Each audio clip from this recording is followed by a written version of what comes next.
him because by now I hope you know what my name is.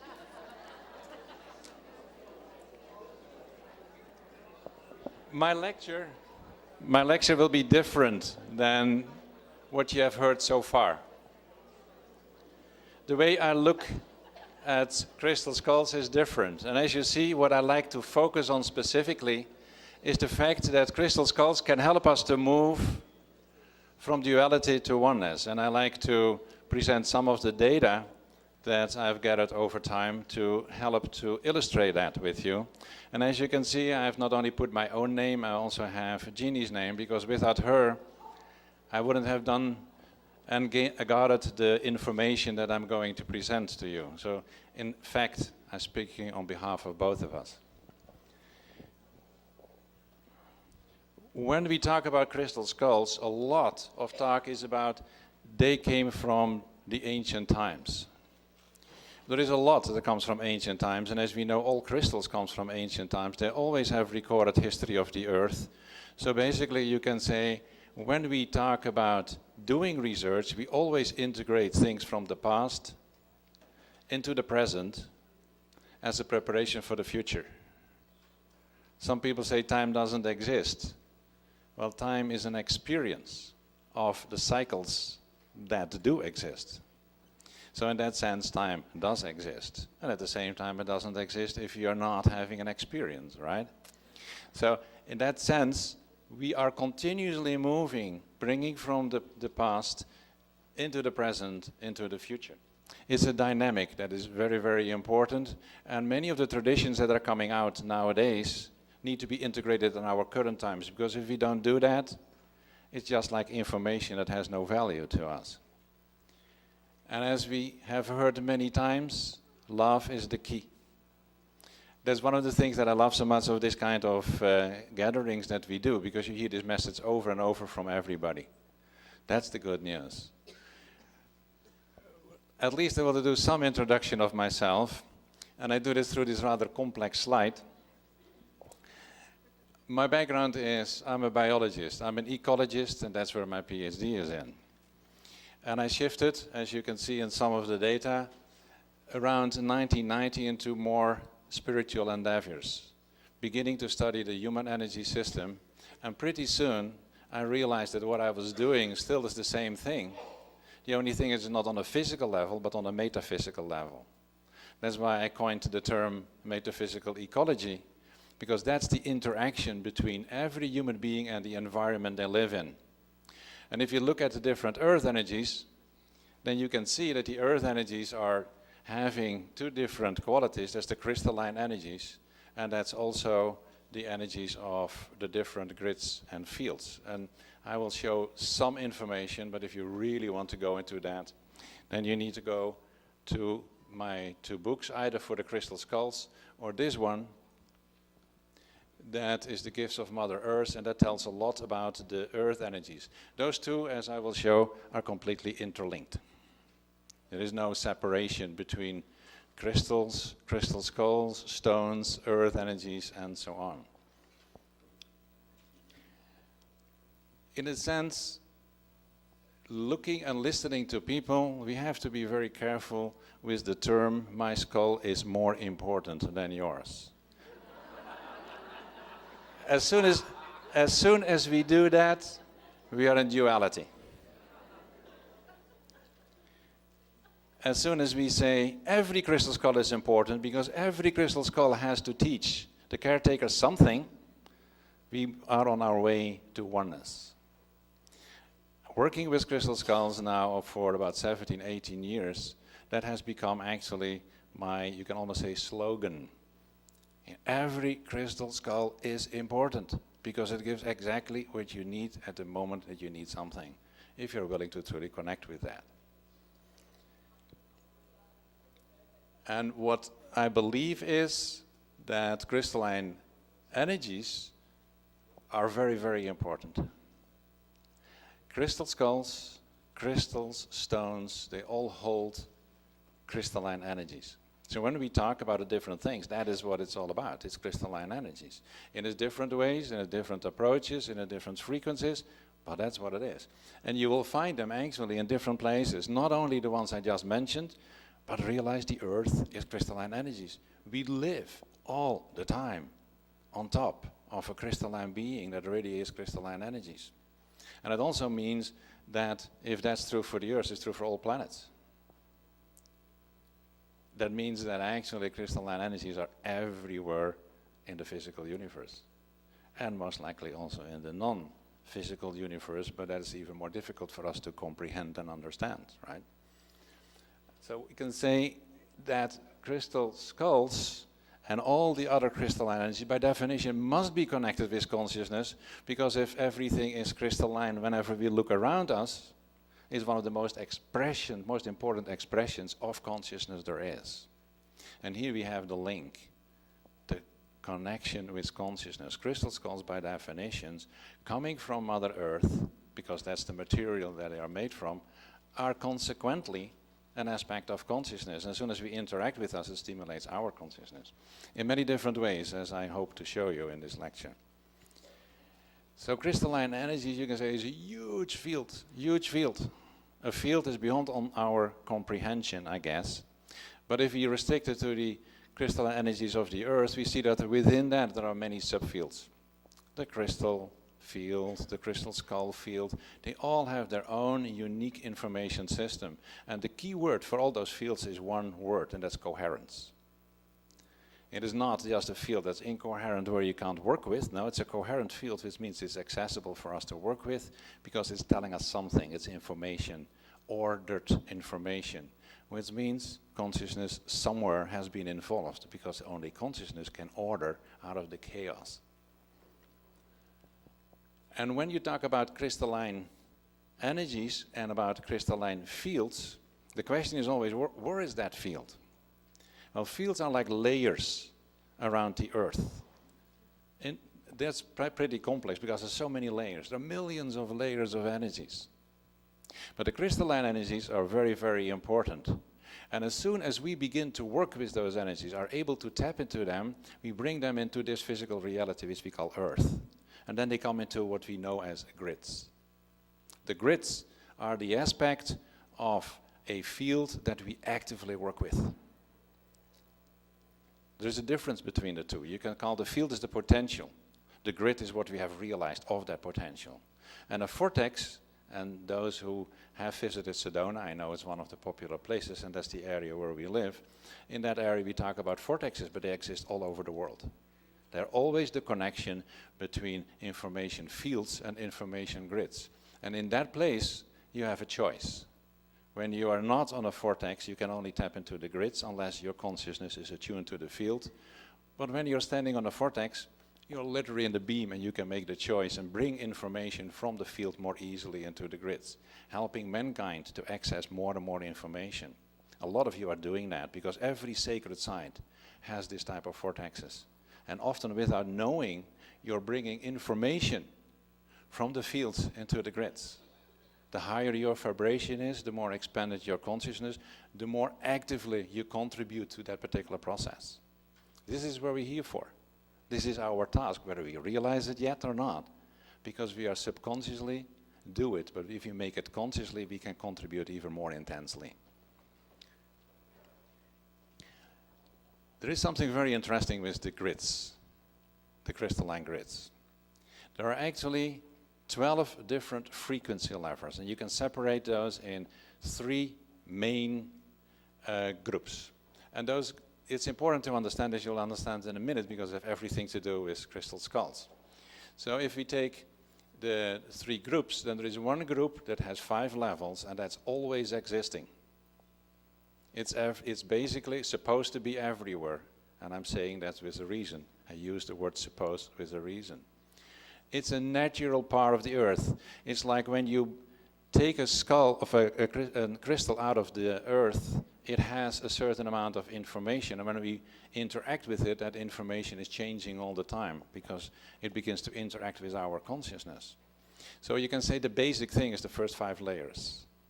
And if you go to the layers from 6 to 9, you can induce them, actively induce them, and people are doing that when you work with crystals and stones and crystal skulls. If you go to the high-end monatomic elements, I don't want to say too much about that because I have only 45 minutes, but they are a very interesting aspect as well. And then the levels 10 to 12, you get only with crystal skulls and monatomic elements. So they have all different vibrations, but they are supposed to be one active system, and it's not, as I will show, completely active. Not only that, there is something very interesting with the first 5 layers. The lines of the first group have frequencies that we cannot change. And the other ones we can change. As soon as we work with crystals, as soon as we work with crystal skulls, we change the vibrations, the information. That is what we are doing even when we are gathering here. We are changing that. We expand on that particular element of crystalline grids. It's one of the things that we will talk about in the workshop tomorrow, because it's very fascinating to learn how to work with them and to create your own vortex in your house to contribute to that grid. And I will show you why that's important. What is happening is that as soon as we build towns and cities, the levels 1 to 5 begin to disappear. This is one of the things that was for me pretty shocking to discover. And a lot of people don't believe me. But I can tell you, you can dowse. For those who can dowse or are sensitive, you can try to find any of those lines. Once you recognize those frequencies, in this particular city, you will find none. Not only there, if you go to a place like Sedona, this is Sedona area, you see the red line. Within that area is where the town is, as within that area, all lines of 1 to 5 have disappeared. So we do something to our environment without realizing that. The reason that it's happening is our artificial electromagnetic frequencies and negative human emotions. They have an effect on that. So when you concentrate that in cities, that's what's happening. Let me show you another one. In red is where the area where there is the development. Black is where the edge of the lines are. There are only lines going out. There's nothing going in anymore. So can you imagine what happens in a city like this? It's a huge area where those lines do not exist anymore.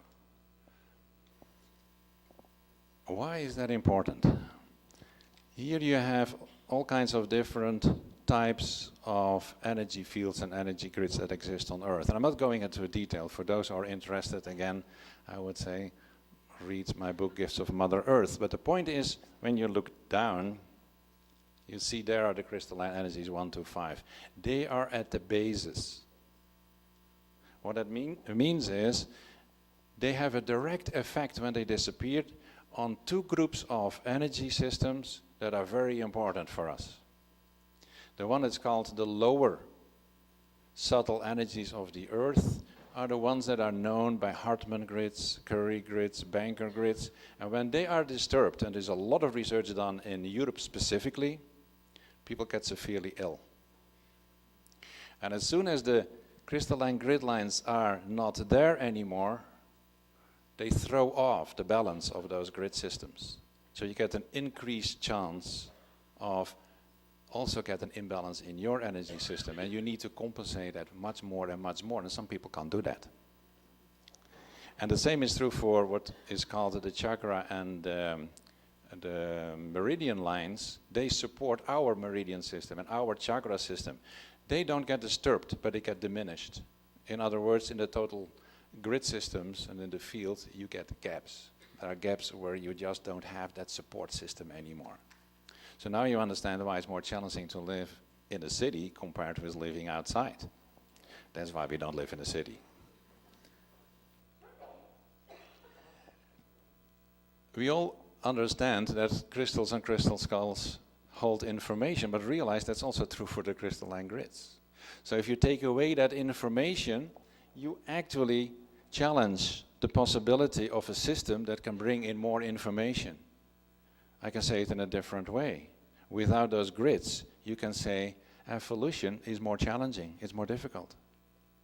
Because when you miss a system that cannot bring in new information, it will stagnate.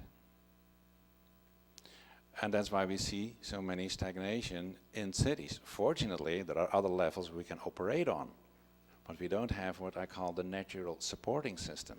So literally, it's more challenging. You can meditate, and when lines are disturbed, you can change them, you can bring them back in balance, but for whatever reason, it doesn't work with those crystalline lines. It doesn't. So what can we do? We can still say it's better to have nothing, so we go to the higher frequency, and that compensates a lot. But it's doing even more, as we find out. This is another part of Sedona, and you see there are 3, let me see whether I can indicate it, brown spots. See, 1, 2, 3. They are places where crystal skulls or crystal skull energy is active.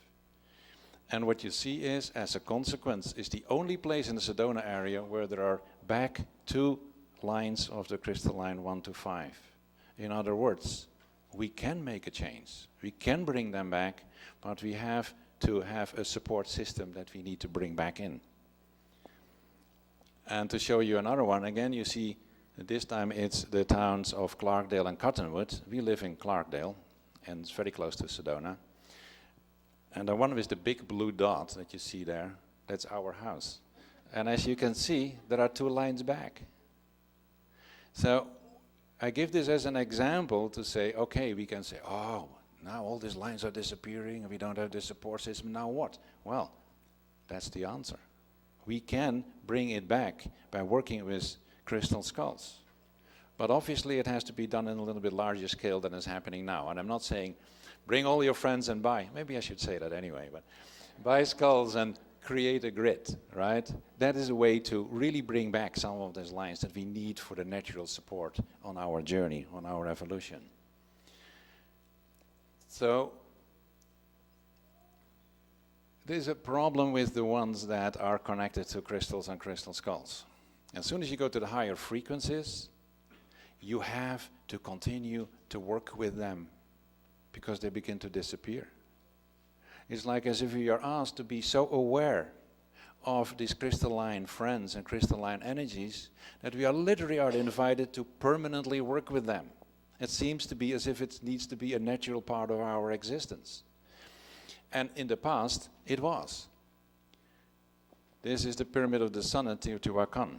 In those days, every stone, and I will talk about activation in a minute, every stone that they used to build this huge structure was fully activated before they placed it. There are unbelievable number of stones. Can you understand the dedication? These people understood. They understood how important crystalline energies were. So they created these tremendous, powerful structures to create crystalline grids. And they were not the only ones, because we know all this particular pyramid, Giza, every stone is fully activated. It's part of a very important grid. It's not the only function, but definitely is an important function.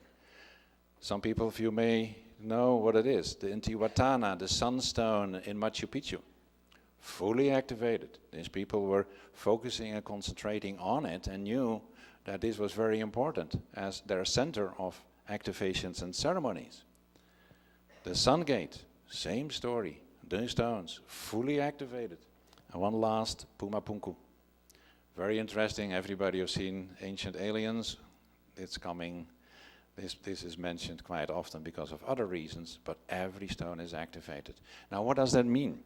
It means that they had activated places, but they were such powerful, large structures that you needed only a few of those places to keep the grid active. We don't build this anymore. And a lot of them has been destroyed to such a degree that they don't have exactly the same function anymore as they used to have in the past.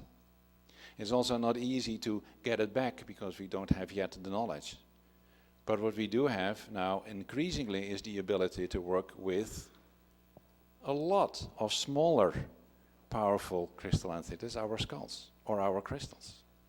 But as I will demonstrate, crystal skulls are a little bit more powerful than crystals are. But we need to do it at many places. So we make a shift from large structures at a few places to many, you can say objects, structures, at many places. And that's, I think, that we subconsciously pick up on that one, because look how many people are here, and there are so many other activities around crystal skulls. And we see this tremendous expansion of interest, and people are buying them. There are millions of contemporary skulls, and they all are beginning to fulfill their role and their purpose. Activation is, for me, one of the most important subjects. That's why we make it an important part also of our workshop tomorrow, because it is very important. And I think it's a lifelong process, and I can guarantee you it's for me. Every time I think, I got it, then I discover something else, like, oh shoot, I didn't get it yet. It's a continuous process. Because when we go from the perception system and the awareness we have now, we are limited. So we are exploring and remembering, rediscovering, we heard these words before, to really reconnect again and bring those energies back. We are not there yet, but every support is an important support, right? And the way I define it is, it's like bringing out the full potential of your crystal skull, or your crystal. What does that mean, full potential? As I said, I don't know. It's still a journey. And I'm pretty sure every one of us is on that journey. But there are markers on that journey. That are the skulls that were carved way before us. They will give us information, at least to some degree, how people in the past have worked with that. So activation is a process, as I said, and you can describe it very simple. In this particular slide, it's summarized like it's a movement from the mind to the heart to oneness. So you see already that the word oneness is coming back. As soon as we talk about activation and you want to have really the full potential, you have to go to oneness. You can define it in a different way, and then you define it, okay, I use my brain for intent, my heart for connection, and then I make myself to come one with my skull. And then, then we have to experience, right? We experience what then happens. And with the experience, we go to the next step, and together we grow, and I believe, ever expand. If you talk about activation, I consider two aspects to that. One of them is, I call the vertical, the other is the horizontal. Vertical activation is the number of potential energy layers. You see, the word comes back, energy layer is so important. Every layer is a form of coherent information. And when we talk about the horizontal, it means we really find the potential within each of that layer. That's why I'm saying it's a process. And it's very fascinating to observe people, because, for example, Jeannie will go more for the horizontal, and that gives a solid basis. I'm the one who goes, higher, and then I stretch so much that I overstretch. And then I have to take a break before I can go on. You can, for yourself, judge what is the best way to do it. I think the feminine way. So this is an example of a skull with 18 different layers. And yes, it's just a thin line, but this gives you a little bit of an impression. They are actually grouped in groups of 6. It's fascinating. I don't understand why, but that's what is happening.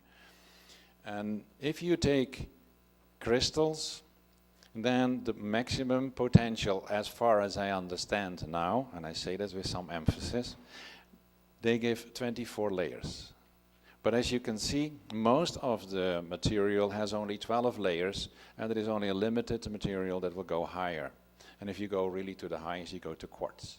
It's one of the reasons why the ancient people, when they really were working, used quartz. But what is fascinating is that when you look at crystal skulls, then, this is just an example of one of the materials of two of the materials that can go to higher vibrations. This is Kambaba jasper, that is this one. And that's nebula stone. Two almost, you can say, almost mirror images of in colors. Very interesting material, very powerful. And one of the other things I mentioned is Saracen stone. Well, we know Saracen stone. It was used in this wonderful construction of Stonehenge. Ancient people knew. They really knew. So they take material that has high energy potential, activate it, and you have already done most of your ceremony, right? Because you're in the right surroundings, the right energy field, and it is much easier to work. That's why we have to work so hard. We have not been able to create the right circumstances, right? But if you take crystal skulls, suddenly there are 12 layers more, but only for quartz. We can explain it only by realizing that once you carve a crystal into the form of a skull, you tap into a matrix. And it means that the matrix must have been made by a consciousness that knew what it was doing. And that matrix allows another energy aspect to come into the skulls.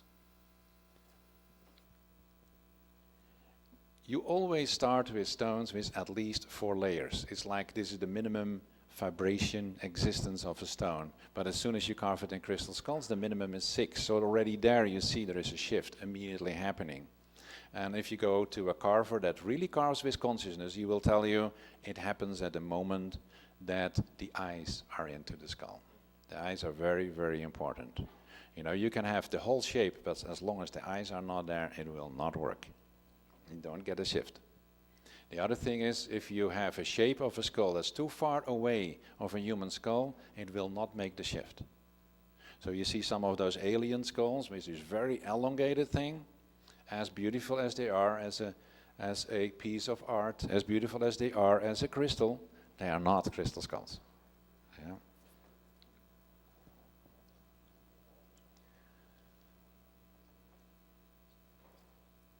We can bring out the optimal potential, but what is actually the most important is the last sentence. If you look at our journey, our evolution if you want, that evolution is induced and supported by our crystal skulls. And that realization, as I said, is becoming more and more realized, you can say. It's becoming part of it. And this is summarized in this particular slide. One of the fascinating things is, and again, everything that I am sharing, I invite you to listen with your heart so that you know where you resonate with and what not. But what we notice is that the first 18 layers are really to help us to master the third dimensional reality.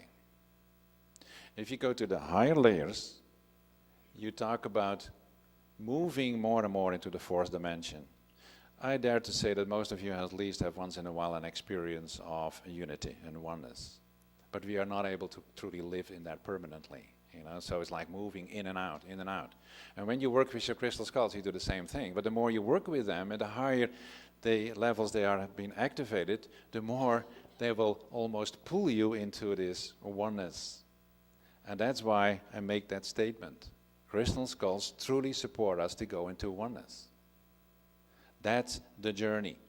So you see the journey is very directly connected with activation in the same way as activation is very strongly connected with your personal development. So that's how those systems are supporting each other, and we move and we move and we move. So this is just to summarize. Crystal skulls stimulate us really to move into oneness, and activation is the key. Now, oneness is a very interesting thing, because most of the time we believe that oneness needs to be a balance between masculine and feminine. And then we miss the point. Because as long as we do that, we still will be in duality. But we need a second aspect. That second aspect is the child energy, is the innocence.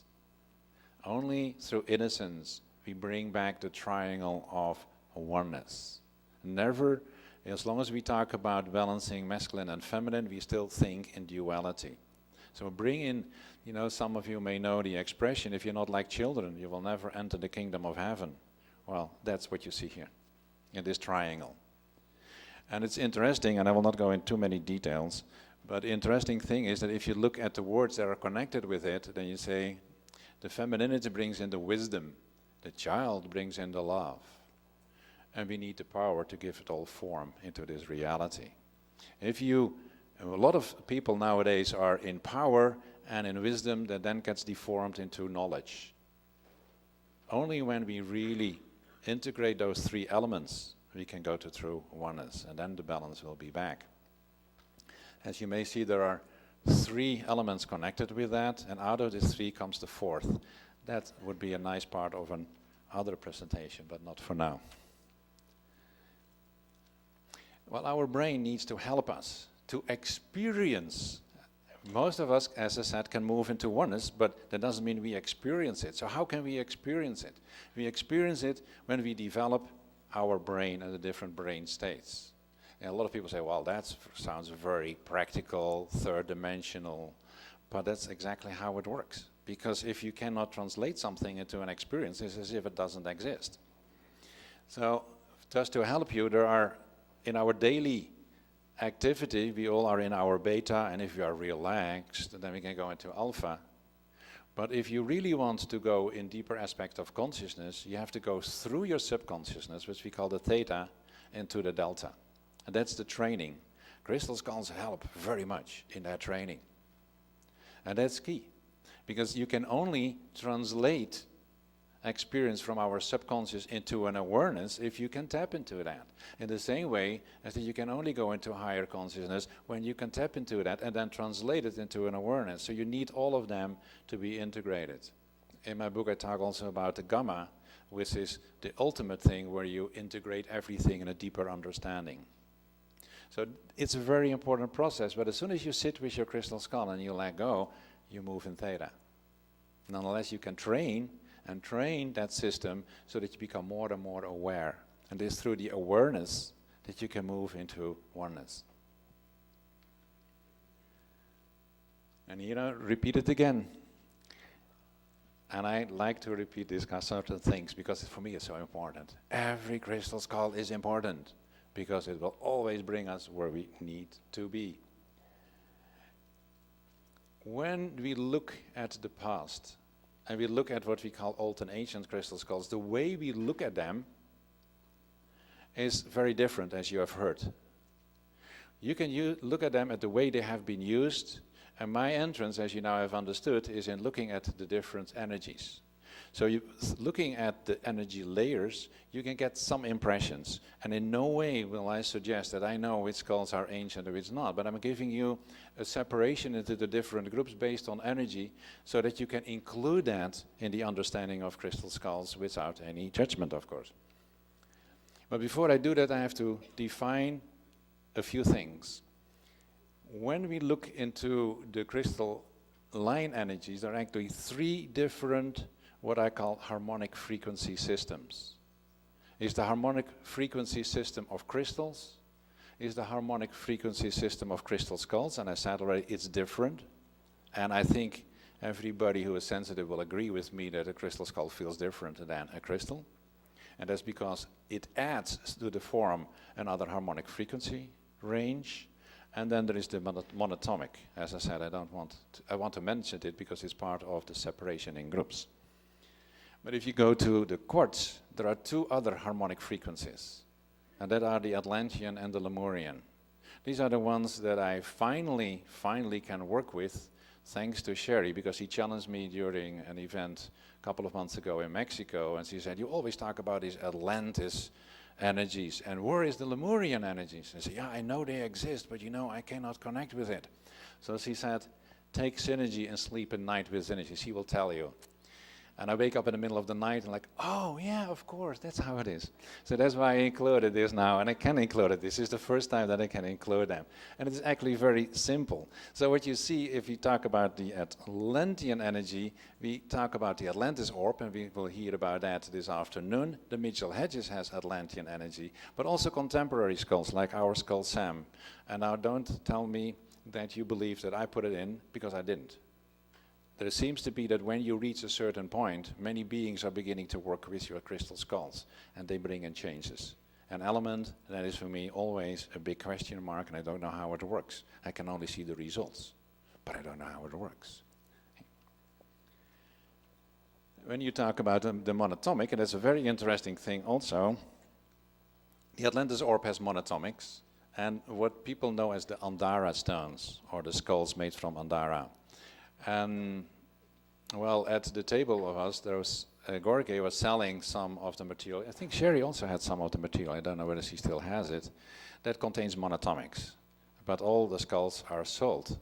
And he didn't tell that that's what it was. People picked it up straight away, like, wow, that's fascinating. Because somewhere we know that we are ready for an expansion, and that's what they bring in. They bring an expansion. We could do a whole lecture on this particular element. It's very, very powerful and important.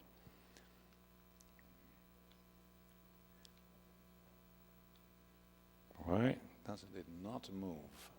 Yeah. So what do these different frequencies mean? And then we can move into the separation of the groups. It means that when you look at the crystal energy, they help us to master the third dimensional reality. They do more, but that's the key. You're here in this physical reality. How do you deal with it? The crystal skulls ask us also to help us with the oneness, the fourth dimensional reality. That are the two main things.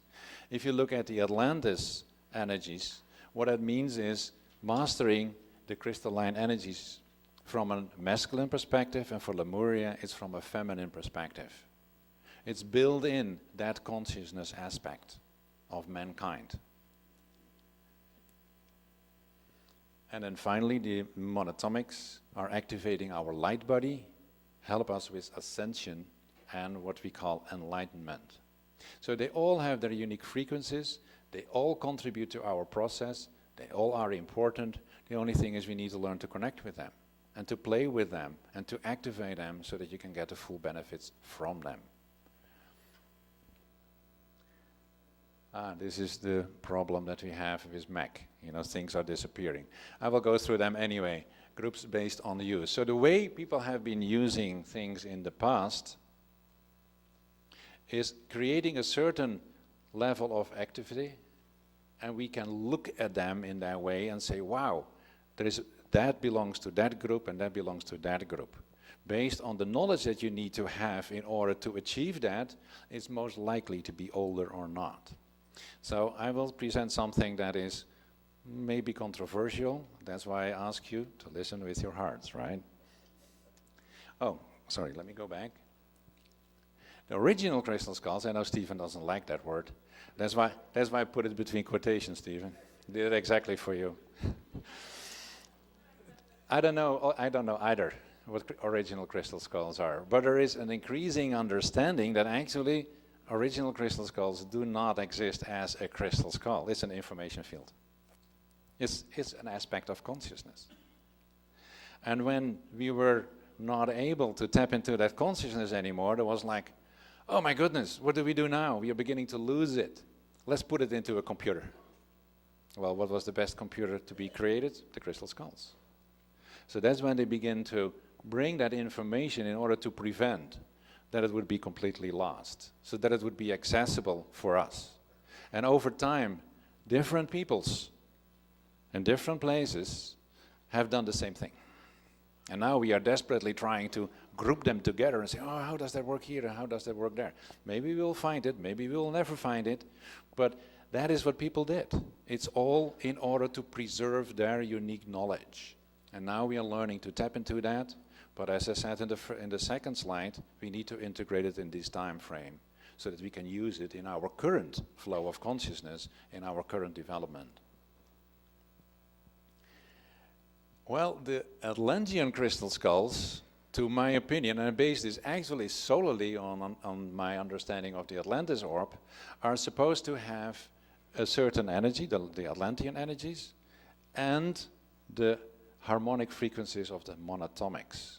And what you don't see on this slide, because as I said, that's the problem of having two different systems, is I don't know of any crystal skull that has this particular energy. So if it's true that the Atlantis orb is indeed coming from Atlantis, and it has those monatomics, and you can maybe feel that when you look at it, then there is no crystal skull that comes from Atlantis. I know that's a bold statement that not everybody will like, but that's my perception at this moment in time. Maybe next time I tell you something else. But this is where I am now. And when you look at the crystal skull with the Lemurian energies, again, this is what happens with that particular system. They have Lemurian, Pleiadian energies, and they have that particular harmonic frequency.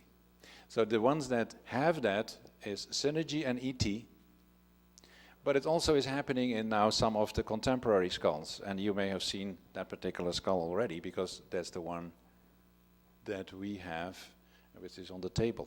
So you have the opportunity to feel the differences, and then either you say, I resonate with it or not, that's perfectly all right, but it gives you the opportunity to at least feel. The same is with the Atlantean And there we see the only skull that I know that holds it, of what is a very controversial skull, is the Mitchell Hedges. So I'm saying it's not from Atlantis, but it holds Atlantean energies. That's a different thing. But it's coming also in more and more contemporary skulls, because there are people go to different places, and when it's sufficiently activated, and again, I don't know how that works, but I see crystal skulls making shifts. I've seen it in skulls from other people, I've seen it in our own skulls. And then there's the group that has 36 activated layers. And as you can see, it holds all the skulls that we consider nowadays ancient, without any exception. Although some people will immediately again talk about ask whether it's really true, but these are the skulls that I believe have the 36 layers and are considered ancient skulls. There are more skulls.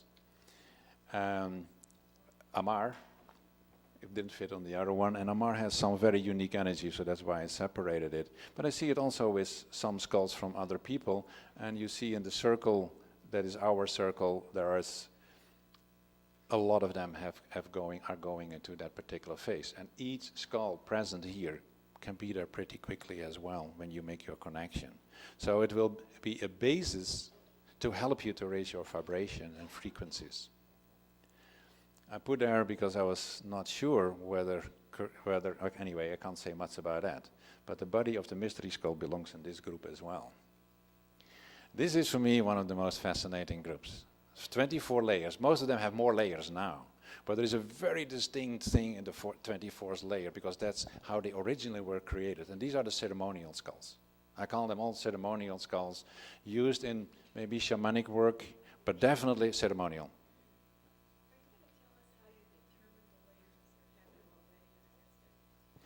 The way I determine the layers is through sensing, but you can use your pendulum, you can dowse, that are the ways to do it, because we talk about subtle energies and there is no instrument that can measure them for you.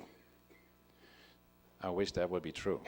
I'm challenging the scientists, if they are among us, to develop, because I believe you can develop systems. Now it works indirectly. I'm sure they can learn to develop something that works directly. So the ones that you see here is Tsar and Madre. And we see Pancho, the skull that disappeared recently in New York. And then Paco, which I got to see a couple of years ago in Mexico. And the mystery skull. These are the ones that are very interesting because they represent a way, and I don't know about time, I'm not saying they are earlier or later. There was a choice, to my opinion, a clear choice not to activate them more, because they want to use them in a way that it was really doing for their people what they believe was needed for their people. I think they were true masters, and they made a choice. So I can't tell you anything about the time frame. I'm just saying it's a different way of working. That's why I separate them on the use and not on the time. Then there are ones that originally had less. They don't have that Hubble. All of them are far more activated now. But it means that from my perspective, for example, the British Museum and the Paris Museum were not really ancient skulls. They have been used, they are comparatively rather low, but they also were not exactly new ones. Well, for example, we know that the one from the British Museum is existing about 100 years. So in that sense, it's not one of the very, very recently, and many people have looked at it, so of course it gets more and more active, right? So and then we have, of course, the contemporary ones, which is the majority of the skulls around, but all of them have the potential to become exactly as all the skulls that you saw that are considered ancient or old or whatever term we use. And depending on what the potential is and depending on the caretaker, you will, with the help of guides, spirit guides, I don't know exactly who is helping us, you will bring in exactly those energies when you're ready, that you need on your journey, and that you then can share with others, becoming part of this kind of events. Can you imagine 450 speakers? That's a little bit much, especially for an MC, right? The reason why I keep so much putting emphasis on every crystal skull is important, because every crystal skull taps into that collective crystal skull field. Everyone. You can buy one and it taps into it straight away. The only point is that when it's not very active, it doesn't have the frequencies to resonate with all the information in that field. So the more you develop the potential of your skull, the more energy it can resonate with, and the more easily you can tap into that field. I don't believe that we get the answers by looking in the eyes of a crystal skull about the information that's there. I don't think so. I think that they were meant as a doorway into this field of information that I believe was given by Star Nations to us way back when. You see this coming back. This is what the indigenous people are going to tell you. And I must say that I personally resonate very strongly with that. And the more you study earth energies, portals and grids, the more you see that all those energies that exist from what we call extraterrestrial consciousness, which I believe are just human consciousness from different frequencies and different places, are all there. They're all there. It's like learning a new language. You know, initially you don't know. Because this one is not a written language, you learn through experience. You say, oh, okay, I got a feeling for this one. This feels totally different. Oh, that's similar. And that's how you begin to develop your skills to understand the different energies. And each one of you can do that. Since we have all brains, we can develop those brains to be able to do that. All right? And it's also a transmission station. And you know, you have seen, many of you have seen this particular skull. I put it in because we worked with that a couple of weeks ago. Kana Ishim, which is on the table next to Ammar, is one of those very beautiful examples of a non-quartz. That's a very powerful doorway to very beautiful energies. And I think many women will immediately agree with me when they have been willing to make that connection. Yeah? So the reason that I bring this in is, please, please, don't get me wrong when I say quartz has certain qualities that others don't have, because every crystal skull is important. They can bring you exactly what you need. That's why they used jade. You know, that's because that was exactly what, that was the doorway for these people who made them. Yeah. The last quick thing is, we have talked actually all the time about what I call vertical activation, number of layers. You can have a very ancient skulls and it is not very active because people have not worked with it for quite a while. If you dig it out of the ground, it's not very active.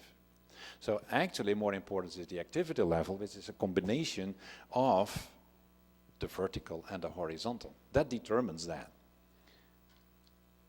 So actually the age in that sense is not important. What is important is what you do with it. And when you look at what in this moment I sense as the highest activity, you see that not all the ancient skulls are there. Because not all of them have been very actively used. But the ones that are here all belong into this category. Because these are the ones that people are allowed to work with. They have not only the full range of the 36, but they are horizontally very active, because that is what I consider to be the task of the caretakers. And I honor all the caretakers that are here, that are allowing people to work with their skulls, because that's why we can experience as a beacon, wow, that's where we can go to if we work with our crystal skulls. How beautiful is that? And this is another example of a more very big one. It's a 96-pound skull, where the caretaker said, okay, I want to bring it as quickly because I work with this being and I like this to be the home of that being. And she invited many people, including indigenous people, to help with the activation. And within a year, it was ready to be a home, a doorway for that particular being, a transmission station. This is what you can do. This is what you all can do. So if you go to the highest, you need basically the 36 layers or the highest layers, and you need to use it frequently. This is the dynamic I talk about. The higher your activation level, the more it stimulates your consciousness. The more your consciousness is higher, the more it stimulates the activation level. That's the dynamic, ladies and gentlemen. That's the dynamic. Last slide. What I believe That all we have said we can summarize into this one slide. We are here. This is our current human consciousness. This is what I believe was the consciousness with which the information was given to us. We are the ones who need to integrate. Bring this up there, or you can say that down there. These are the 13 different frequency systems that we are talking about. Actually, I believe there are 12. 12 star nations give information. And different crystal skulls are resonating with each of those 12 information systems. That's why we keep talking about the 12. It's inherent in many systems. When we are ready to integrate them, we are the 13th. The 13th crystal skull, to my opinion, is mankind. It's us. We are the ones who need to bring it all together. This is not given to us. 12 systems are given to us. We need to transcend that 12 into the next level. That's our task. And that's why I'm so passionate about activation, because that stimulates that whole process. Finally, I show you our setup at home. This is the group we work with. This is an organization into 12 groups, because we believe that each crystal skull has an inherent frequency that resonates with one of the 12 information systems. Everyone is invited, if they come to Clarkdale, Sedona area, to visit us and be part of our Wednesday meditation evenings, every Wednesday from 7 to 9. The only thing you need to do is to call us, because we have limited space. So don't come all together, please. And that is what I wanted to share with you. Thank you for your attention.